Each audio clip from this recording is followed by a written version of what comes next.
Hi, my name is Andrea Rowland, and today I have the pleasure of chatting with Danica Patrick for the GoDaddy blog. Hi, Danica. Hi, how's it going? Great. Most people probably know you for your trailblazing career as a race car driver, as the first woman to win an IndyCar race and the pole position at the Daytona 500. But that chapter's coming to a close, and you're getting ready to start a new one as an entrepreneur.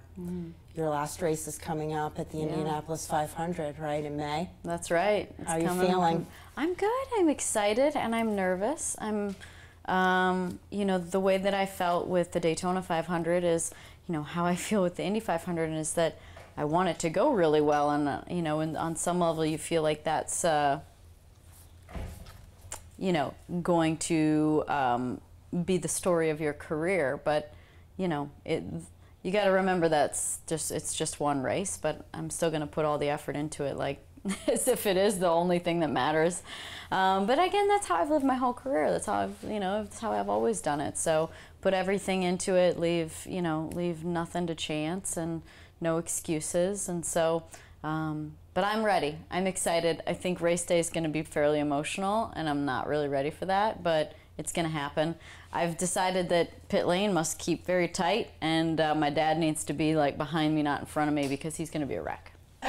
Your dad will be? Yeah, for sure. Have they always been very supportive of your career? Oh, for sure. And my dad loves racing. I mean, he loves racing more than I do, so he's going to sit. He has pictures from going to like the Indy 500 in the 70s. Wow. And, you know, so I know for him this is, you know, this is a big deal. It's a big deal for me, of course, too. Is that too. Where but you this started your career? Well, now with the Indy 500, okay. I started when I was 10. So with karts. With go-karts, right? Yeah. So we grew up in Northern Illinois, so kind of did it regionally and then went nationally. And then when I was 16, I moved to England and lived there for 3 years and raced cars.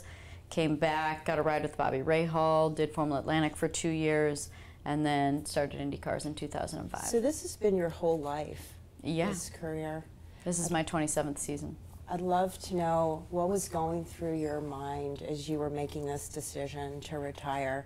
Is there ever like a what next moment? I would still like to say that I'm very decisive, and my decision to do this, I don't look back and think it's a bad decision, or I don't get sad or regretful. But every now and again, a decision does take a while to make, and so this one did. You know, it took the entire 17 season to really like go, okay, notice the signs. I let things flow. I didn't force the issue. I wasn't desperate to keep going. I was only going to keep going if I felt like I had the same or a better opportunity to perform. And you know, what I love about racing is really not racing. So as soon as the potential to be happy based on the things that I enjoy started to become less likely and seemed to be not possible, and a very big uphill climb, that's when I kind of I started to see the signs, and I was like, I'm just not happy doing this. So you know, I think that there are sometimes that we do certain jobs and it's not necessarily the job itself that we love, it's the challenges, the disciplines, the journey of being successful at it, and that was how it was for me in racing. So now it's a really exciting time because you're getting ready to start all kinds of new stuff. Tell us about what's coming up. Well, it's not coming up, it's come. The first thing that launched was my wine finally went for sale last year, which is a project I've been working on since really the end of 2008. So almost 10 years later. So it's Napa Valley wine, yep. So it's a cab. We just came out with a rosé, and we're going to have a Sauvignon Blanc at the end of the year. So so we'll be in our second vintage of Cabernet Sauvignon. And the name of it's called Somnium. And then let's see, at the beginning of last year, my clothing line Warrior came out, which was super cool, super girly. I love it. Love the designing, love the aesthetic, I love designing a collection that I just want to wear. You know, right. Imagine if you just go, today I think I'd like to just do this to it and that to it. Like, okay, it's maybe not quite that direct because, you know, the time it takes to turn clothes over, I'm learning, is a long time. You know, it's a 6 to 8 month period, but it's still really fun. And then with the book that came out at the beginning of this year was a project I've been working on for 2 years, though, with writing a workout program, having a focus group test for it, editing the book, writing the recipes, photographing the recipes. So that was a long process. So that came out at the beginning of the year, and that's called Pretty Intense. And so yeah, I mean, those are just the things that are going on right now. So where can people get your clothing line? Well, right now we're working on getting the website set up. So for the last year, over a year, it's been directly on, well, not solely, but it started out that way on HSN. So I think you can still get some stuff on HSN, but it's gonna end up shifting towards warrior.com and being its own website. I mean, I think about how I buy things, and I go on websites. Like, I'm like, oh, I see something on social media, and then I'm like, oh, that looks cool, and so I go to the website. So that's what I'm trying to do, which GoDaddy's helping me with. So that's the next phase for Warrior. So you've got racing, fashion, publishing, wine. How do you balance all that stuff?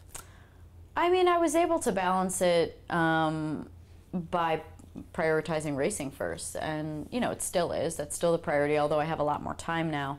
But you know, it's about having good people around and hiring. I have a great GM for my winery, and I have 2 great employees that have helped me with everything from racing into this next world of clothing and book and everything else. But I'm excited to be able to put more into all of them, to get more involved, because if there's one thing that anyone could say about me, I'm sure they would say that I'm opinionated, decisive, aggressive, and I dream big. So I want to be able to get involved so I can see the vision through and make these companies insanely successful. What are you taking from your experience in racing into these new ventures? Any big lessons or? Yeah, you know, the lesson of putting the right people in the right places and having people. There's a big difference between working hard, between doing the job and doing a great job. And so you need someone that's willing to do a great job as well as have self-starters. You don't want to have to be in a situation where you have to tell somebody what to do every time. You know, I don't have enough time to run every business completely. So you need self-starter people, and you need people that are you know, very determined and aggressive and want to progress through the company and or out of it. I mean, it's not even that bad if people want to be able to use your companies as stepping stones. That's not bad either, because they're determined to get somewhere else. So there's always someone like that coming along. So putting the right people in the right places, having a little patience. That's also something I feel like in racing I felt like a big deal, you know, 15 years ago, and obviously that was 15 years ago and nobody probably knew who I really was back then. So, you know, things just take time to really sink in. There's so much stimulus in the world with TV and social and, you know, print and you name it. There's just so many venues and avenues for people to get information and see new companies, new products. So it just takes a while to really seep in and become a product that people are familiar with. You're such an inspiration to so many people, especially women and girls look up to you. I'd be interested to know where you turn for inspiration. I mean, I'm kind of a self-starter and dreamer myself, so I feel like a lot of times I tend to dream bigger than most people. But I don't think I necessarily look to one person. I look to the grand scheme of successful companies and successful people, and they all started somewhere. And so that's all you have to do is start somewhere and have a dream and see it through. I literally believe anything is possible. I believe that if we had enough faith and true belief, we could probably fly, but that's pretty hard to believe. I just think that the mind is incredibly powerful, and so if I believe in these companies enough and I can get the people around each company to believe that same way, that we're going to accomplish great things and we're going to be successful. I mean, these businesses are all passion projects, and so would I love them to be successful and make a ton of money? Of course, but really only because I want them to, if they make money, it means that they were successful. So, you know, for me, my driving factor is the is making them successful. And you know, money is just something that happens as a result of it usually, but it's really just a sign that it's been successful for me. So that's actually how I've lived my whole life. I don't really care about money, but I just always believe it's going to be there. And it is. Is that the kind of advice you would give to other entrepreneurs that are watching? Oh, yeah. If your goal is to just make money, I think that you have a higher likelihood, at least at some point or a few points along the way, of being short-sighted and cutting off pure potential, true potential of a company, whether it be a timeline or, you know, selling out a little bit or compromising on quality or whatever it is. You're going to compromise along the way and ultimately compromise the true potential of a company. The goal should really be to see it to its full potential, whatever that vision is that you have for it. If you have a very distant, wide, and deep hope and dream for it, then that's exactly what you'll get. So recently you were on entrepreneur.com, participated in a few episodes of Elevator Pitch. Yeah. I'm really interested to know if you have any takeaways from that for entrepreneurs, like what works. Well, I mean, I've been a dreamer my whole life and a doer, and not necessarily as much involved in the nuts and bolts, the details, the structure of things. I'm just the one that goes, I want to do this, and then people help me do this. So for me, it was really cool to be amongst such intelligent business people and have them use lingo that I don't understand, which just shows me I need to understand. Like, I need to understand how the business world really, really operates, because knowledge is power. And I know we saw that commercial when we were kids, and we're like, whatever. You see this, you know, star flash go across the screen, you're like, whatever.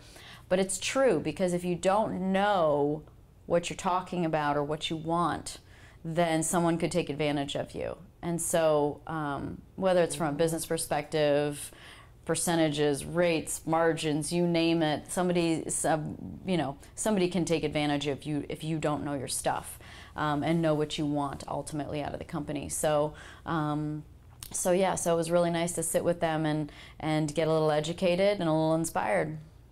Danica, that's fantastic advice. And we're going to be cheering for you, not just in Indianapolis, but way beyond that. I'm sure we'll see you for years to come. Thank you. I hope so. Thank you so much. I hope that all these other businesses, we can sit down and do interviews about them individually. Maybe at the winery. Okay. Thanks.